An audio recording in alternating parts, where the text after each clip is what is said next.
Very good morning to all of you. Auto sales master diamond master Ritesh Shankar this side. एक हमको जो है trainings वगैरह जो होती है एटमी की, वहाँ पे एक बड़ी इंपॉर्टेंट जो है वो चीज़ सिखाई गई थी, इसके बारे में मैं ये वीडियो बना रहा हूँ। राइट, सो हम में से बहुत कम लोग जानते हैं कि एटमी में या फिर डायरेक्ट सेलिंग इंडस्ट्री में इनफैक्ट एक टर्म के बारे में बिल्कुल भी डिस्कशन नहीं किया जाता है, और ये टर्म इतना ज़्यादा इम्पॉर्टेंट है कि इसी टर्म पे किसी कंपनी का बिलियन डॉलर मिलियन डॉलर की कंपनी बनना, और इसी टर्म पे किसी कंपनी का 3 से 4 साल के अंदर में कोलैप्स होना जो है वो तय होता है। राइट, तो इस टर्मिनोलॉजी को क्या बोलते हैं? इसे बोलते हैं डेब्ट फ्री कंपनी। ठीक है, अगर हम लोग साधारण लैंग्वेज में समझे तो कौन सी कंपनी जो है वो कर्ज लेके या लोन लेके चल रही है, और कौन सी कंपनी है जो कर्ज मुक्त कंपनी है। तो एटमी में डे फर्स्ट से, जब से पार्क सर ने कंपनी स्टार्ट की, तो डे 1 से एटमी जो है कम्प्लीटली लोन फ्री कंपनी या कर्ज मुक्त कंपनी है। आज तक के रिकॉर्ड पे कभी भी कंपनी के थ्रू कर्ज नहीं लिया गया है।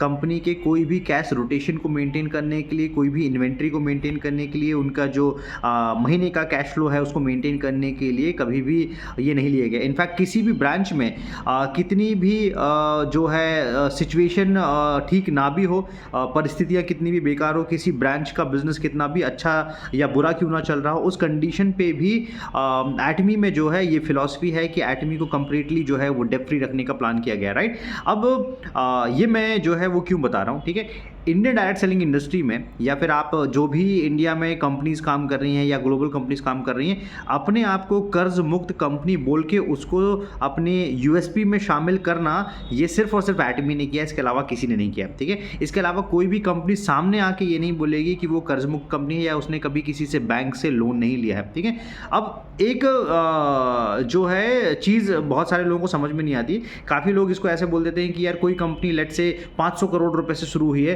तो वो जो है डेब्ट फ्री कंपनी नहीं हो सकती है, या वो जो है वो कंपनी कभी लोन नहीं ले सकती है। राइट, तो ऐसा बिल्कुल भी नहीं है, क्योंकि जब कंपनी बढ़ना स्टार्ट करती है तो बिजनेस एक्सपेंशन के लिए उसको फंड्स के रिक्वायरमेंट होते हैं। ठीक है, फंड्स के रिक्वायरमेंट होते हैं तो कैश फ्लो को कैसे मैनेज करती है वो उस पर बहुत ज़्यादा डिपेंड करता है। और इंडिया में एक मेंटालिटी है, इंडिया में बेसिकली जैसे जैसे कंपनी स्केल करती है, कंपनियां चीज़ों को ऑटोमेट करने की जगह पे मैन पावर ज़्यादा बढ़ा देती है, मतलब एम्प्लॉयमेंट को ज़्यादा जो अपने उनके एम्प्लॉयज़ होते हैं उनको बहुत ज़्यादा बढ़ा देती है। ठीक है, तो एटमी में एक चीज़ यूज़ की जाती है, इसको बोला जाता है रेजर थिन मैनेजमेंट। राइट, और इससे क्या होता है? इससे ये हो जाता है कि मैनेजमेंट बहुत ज़्यादा कॉस्ट कटिंग करता है। मैनेजमेंट कॉस्ट कटिंग करता है तो अननेसेसरी किसी भी चीज़ में जो है वो मैनेजमेंट पैसा वेस्ट नहीं करता है। और दूसरी चीज़ होती है कि एटमी बहुत ज़्यादा ऑटोमेशन पे बिलीव करती है, टेक्नोलॉजी के थ्रू जो है चीज़ों को ऑटोमेट करती है।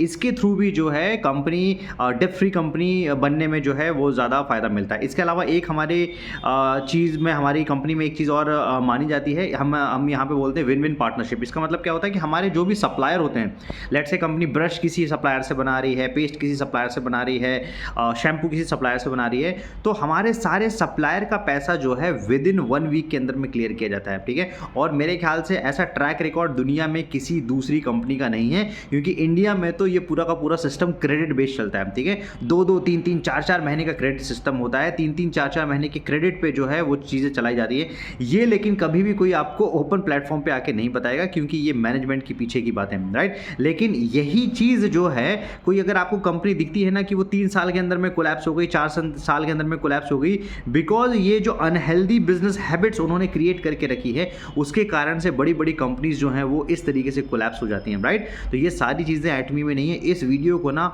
बहुत तबीयत से शेयर कीजिए, सारे लोगों के साथ में शेयर कीजिए, बड़े बड़े नेटवर्कर्स के साथ में शेयर कीजिए, सारे डायरेक्ट सेलिंग के डिस्ट्रीब्यूटर्स के साथ में शेयर कीजिए, क्योंकि ये बहुत इंपॉर्टेंट वीडियो है।